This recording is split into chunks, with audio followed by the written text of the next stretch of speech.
All right, as we get started here, let's see if Mr. Williams decides to use that pretty obvious size advantage here. Some reaching on him here. Yeah, I think so. I had a chance to talk to Chris Williams' cornerman a little bit earlier, Daniel King, and he was worried that Chris wasn't going to be able to get out there and get it going. So said that Chris tends to kind of wait a little bit, and he wanted to see him go out there and be aggressive. So let's see if he does that. You know, how hard is that for a fighter when you train so hard and you get out there and then you get in the cage and you're fighting the adrenaline, you're fighting, all your friends are here, your family's here, and just to kind of settle in?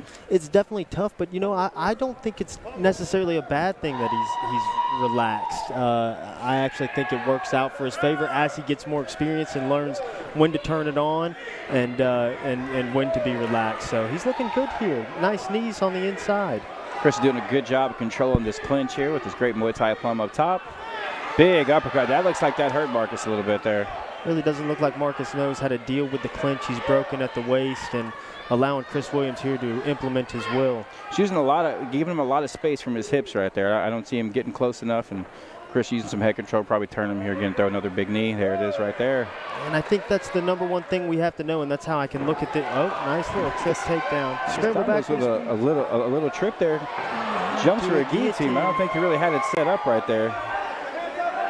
Ends up in a bad spot. That seems to be one of the things that we see a lot in amateur fighting, and even at the high-level pros, guys jump for submissions and end up on the bottom, and now definitely not in an advantageous position. Looks like he's trying to work for a Kimura here off of his back. That seems to really kind of be a go-to for a beginner jiu-jitsu off their back. You learn your triangle armbar and a Kimura, and in a fight, you always try to reach for that Kimura, it seems. Yeah, and it can be an effective technique, but not today. Hey, nice push on the hips. He's trying to scramble a little bit, and you can really see the size difference with Chris on top of him here. Look like two different weight classes for sure. Let's see if Chris is happy to stay here in half guard and do some damage.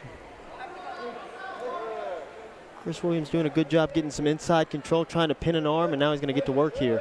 Just pinned an arm from half guard. It's pretty impressive right there. It's a pretty good size difference. One thing I can say about the guys from Brent Mason's Elite Combat Academy is these guys, they fight. They train hard and they fight, and they're put in the positions, and you know, he's always got a good stable of guys coming out of that crew.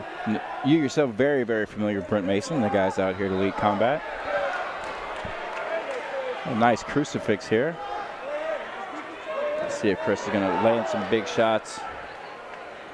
Now Markus is trying to scoot his hips back, but he's not really getting much up pressure. North-south.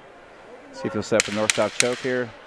10 seconds left. Probably just going to try to do a bunch of damage for the round ends. Yeah, end the round on top. He gets the round. But again, I kind of see what Daniel King's talking about. He really has no sense of urgency, and I think maybe in the second round, hopefully we can see him push the pace and maybe get a finish here. Yeah, it definitely looked, that's definitely a clear round for Mr. Chris Williams there.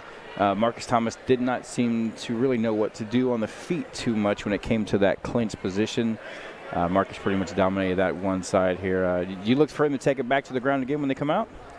Yeah, I would think he's got a clear advantage there, but honestly, I wouldn't mind seeing him work a little stand-up. I know that those guys over at Elite Combat, they definitely strike a lot, and I'd like to see it. I'd like to see him implement a little striking here.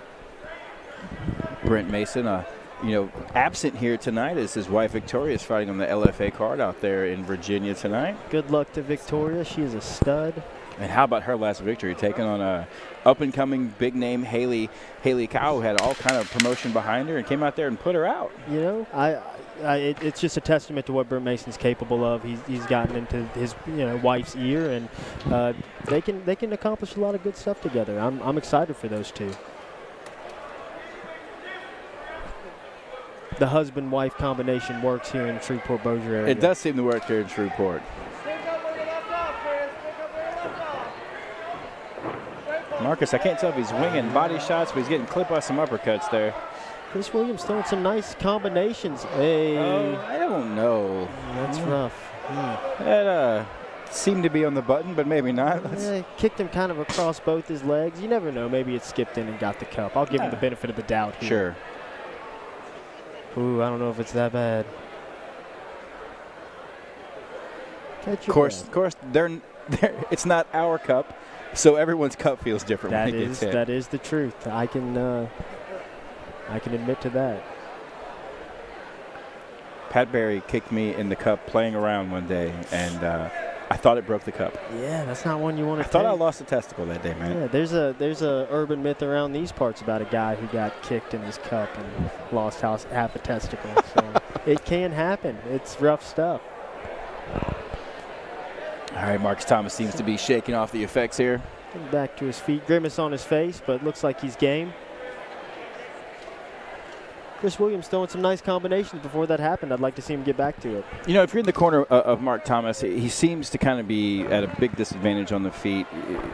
Yeah, what are you telling him right now to try to work this game plan a little bit? I would have to tell him he really just needs to let it go, try and keep it on the feet, wing big punches. You know, everybody's capable of throwing big punches, but he's got to put it out there. He's got to let it go. If not, he's just a punching bag. Well, he's definitely walking forward. I wouldn't say those are big punches that he's throwing. Is he kind of almost throwing like uppercuts to the body, it seems. Certainly game, but it seems that he's overmatched here for sure. See if Chris hits this single. Oh, it switches to the double leg. Gonna take him for a big ride here. That definitely hurt on the way down. You can see the effects. Looks like Markus straight Thomas to mount. Not enjoying this. I think we're gonna see a finish here. We need to see a stoppage. I definitely think he's just about had enough here on the ground. And there you go with the stoppage. The referee jumps in. Chris Williams with the big second round TKO victory. Nice job, Chris Williams. Great performance. First win of his amateur career. Congratulations. Yeah, Elite Combat coming out strong tonight. Starting to card out with a second round TKO. Very impressive. Daniel King just looked at me and said he made me look like a liar. We said going into that next round we wanted to see him turn it on. I think he did. He got into an advantageous position and he really let it rip. I think it definitely after that first round he saw that. Ladies and gentlemen, our referee has called a stoppage to the action at 1 minute 5 seconds in round number 2. Declaring your winner, Chris Williams.